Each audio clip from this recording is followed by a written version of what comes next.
Now this video will surprise you because we're going to talk about the 5 most dangerous airports in the world by actual statistics. See, this is interesting because on the channel over the years, we've talked about so many interesting and dangerous airports. We all know Courchevel. You know, this special general aviation airport that's situated on top of a hill and the runway goes down like this with a slope. You'd think that planes crash here all the time, which honestly is kind of true, to be honest.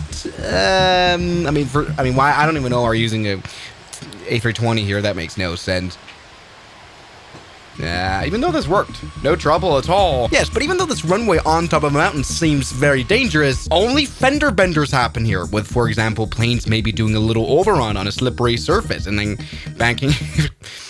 Yeah, sometimes the landing gear must suffer here at Courchevel. In fact, it happens every few years or so, but no one has ever actually died at Courchevel Airport. Same goes along for other extreme airports like Saba, for example, with the shortest runway in the world. I mean, we've been here in real life. I'm still here. And in fact, there has never been a fatal plane crash at this runway at all. And this is why I thought, let's go ahead and look at actually dangerous airports by statistics. And really, this was quite a surprise, so let's jump right in. And we're starting in South Sudan at number 5 with Juba Airport, which obviously looks a lot different to what we might expect from the 5th most dangerous airport in the world. Now, this airport right here is an international airport indeed, and is a multi-use. It serves Juba, which is the capital city of South Sudan. Now, of course, even though this is the capital city airport, it doesn't really look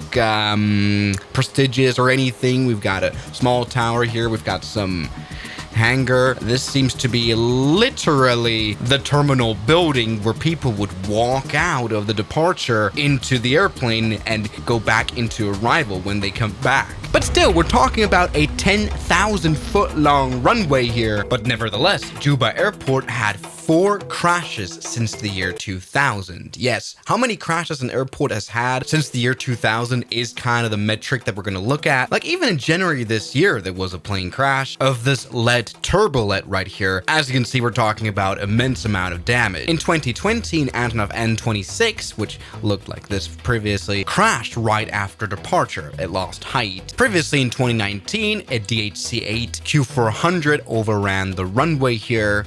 However, that's possible on a 10,000 foot long runway. Now, obviously, the question is now, why is that so? You wouldn't expect this kind of airport that you probably never really heard of to have this many crashes in comparison to, for example, a London Heathrow that has millions of passengers a year. Well, the thing is, this airport is relatively small, and you wouldn't expect it to be the only airport serving a capital city. And this is exactly the problem. This airport is very much congested. The safety standards are not really in place in terms of air traffic control. In terms of the runway, the airport has been known for having relatively bad asphalt, though obviously from the runway here in the Microsoft Flight Sim, I can't confirm that. It is relatively uneven of a runway, though. That's kind of what I realized. Anyway, Juba Airport seems like sort of an improvised main capital city airport. I mean, here right now is the capital city of Juba right next to it, and it's just overall not that great at all. In fact, in 2016, it was ranked the 2nd worst airport in the world in a survey conducted by the Guide to Sleeping in Airports. Then it was the worst airport in 2017 and the 4th worst in 2019. Though that was back when the airport only had literal tents as a terminal building. As you can see though, in 2018, they actually put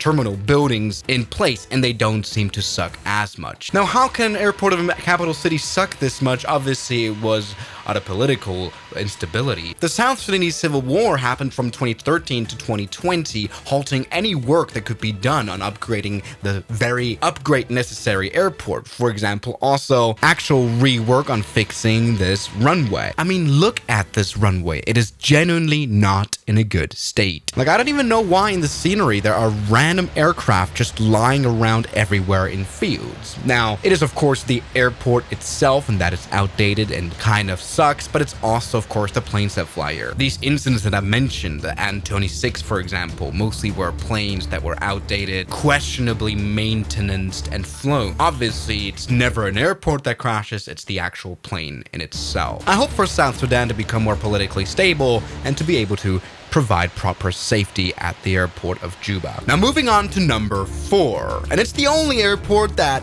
you know, we expect to be on this list, and that is actually Lukla, of course. Situated in the Himalayan mountains, it is a relatively well-maintained airport with nice people in the village, everything's clean. No, we don't have this kind of problems here, but yeah, we've got a 500-meter long runway that leads into absolute nothingness. I mean, right now I've got live weather turned on, and we can't see anything. Yes, for most of the day, Lukla is literally in the clouds. You can only fly here in the mornings and the evenings, I think. We're at almost 10,000 feet of altitude, really pushing even this very powerful Twin Otter to its limit. Look, I mean, yeah, we can take off here. But this airport, since 2000, has had 5 fatal accidents. Like, you know, on the channel, I've always been open to, you know, going to actual places in real life, but Lukla is like the only video that I haven't done because it genuinely scares me to go here.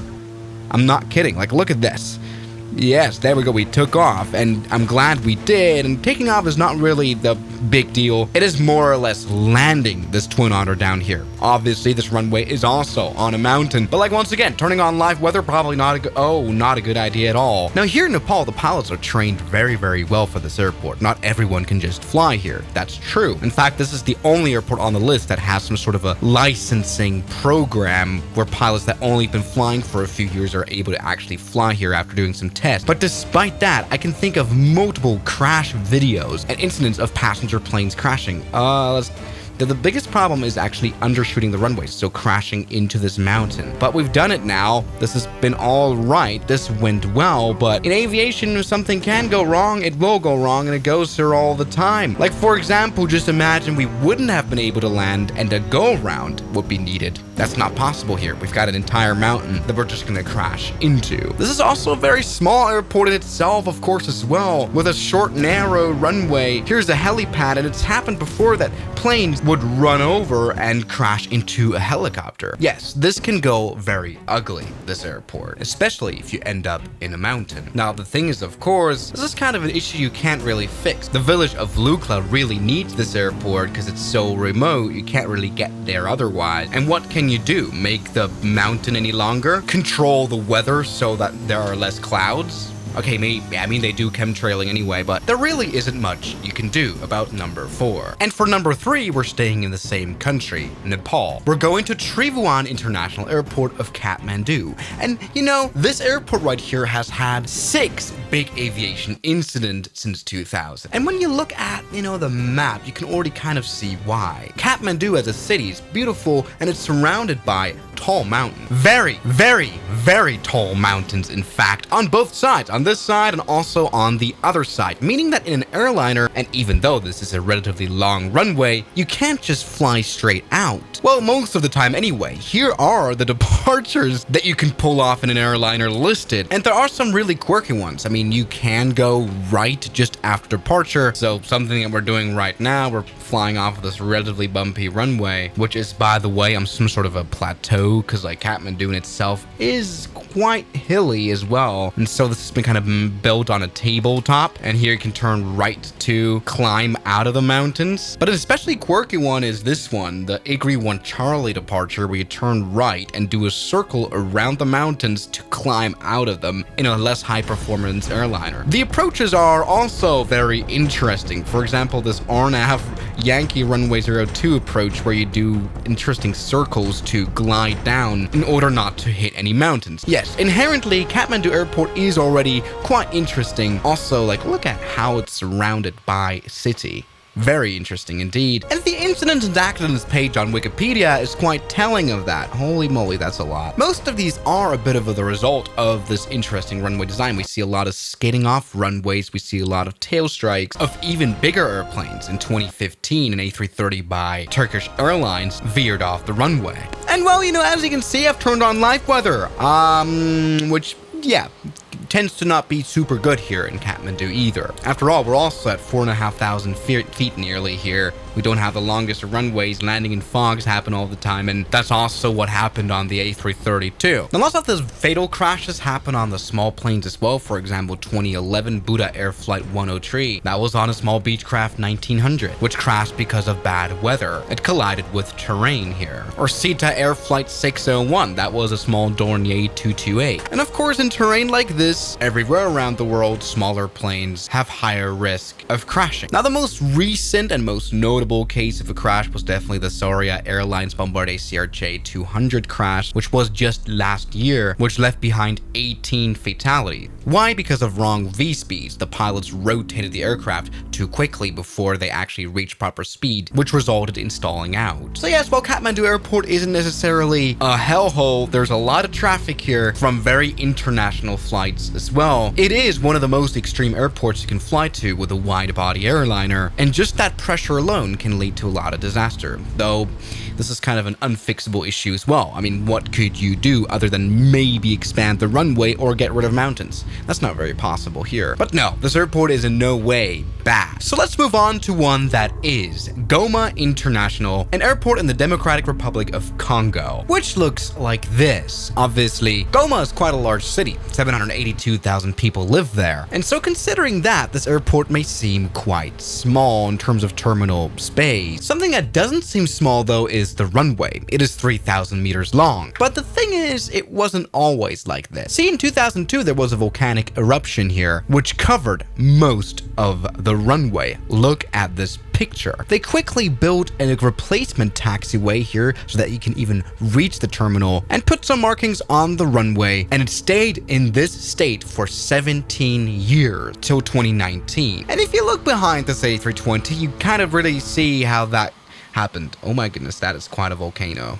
That is very much a volcano. That definitely also hinders some straight-in approaches. I mean, genuinely, can you imagine operating an ERJ? This is literally an ERJ jet on this runway that is super short and also has a lot of houses right behind the runway. Nowadays, this all looks a bit better, but since the year 2000, this airport of Goma had 9 crashes. For example, in 2008, they flew a DC-9 here, which didn't go well. It overran right this runway and crashed into a marketplace. Just a year later, an MD-80, kind of the same aircraft really, also had an overrun here on this runway that used to be way too short. Luckily, this time around, they took off from the other side, so they collided into this, what's left of the lava. And even after they rebuilt the runway, for example, this is 2025, here's an overrun in a grassy area. In 24, a Let 410, you know, the small Czech airplane that's kind of a twin otter. The twin engine airplane crashed upon landing here. In 2022, another Let L410. In 2020, a Lockheed C-130 crashed here because the airplane veered off the runway to the left and came to a rest in a grassy area. The good thing is, nowadays Goma is much safer of an airport than it used to be, and nowadays it's really just the airplanes themselves that might not have the best safety standards, and the airport hasn't really got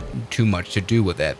It's also weather. That is a big factor, of course, here as well. Let's move on to number 1, the worst airport, most dangerous airport in the world, which is where we move to Southeast Asia, because this is Wamena Airport in Indonesia. This one also had 9 big crashes since 2000. So it's almost like a draw to Goma Airport. And I mean, look at the situation once again. We're in this very big valley right here, surrounded by mountains, and we don't really have a long runway here, 7,100 feet. Despite that, 737s, for example, still fly here. This one, for example, doesn't quite fly anymore. This was in 2017. By the way, these are actually different incidents. Yeah, these are different. Yeah, so actually within the course of 1 year, 2 737s landed extremely hard here and ended up being quite damaged. Here's another one. And I mean, looking at this airport, you kind of understand why. Obviously, we've got tall mountains here everywhere. We're at 5,000 feet of elevation, which never goes really well with a relatively short runway. I mean, okay, this is nothing Sabah level, but this is still pretty impressively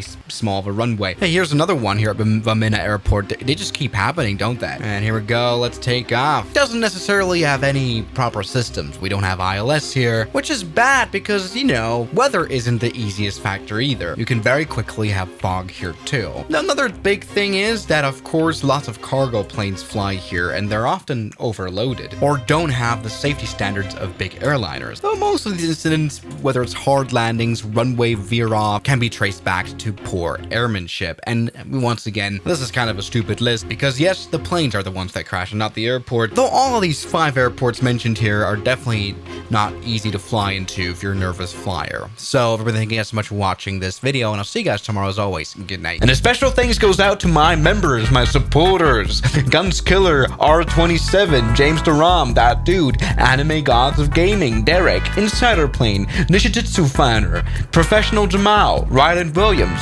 and New the York. You've got beautiful names.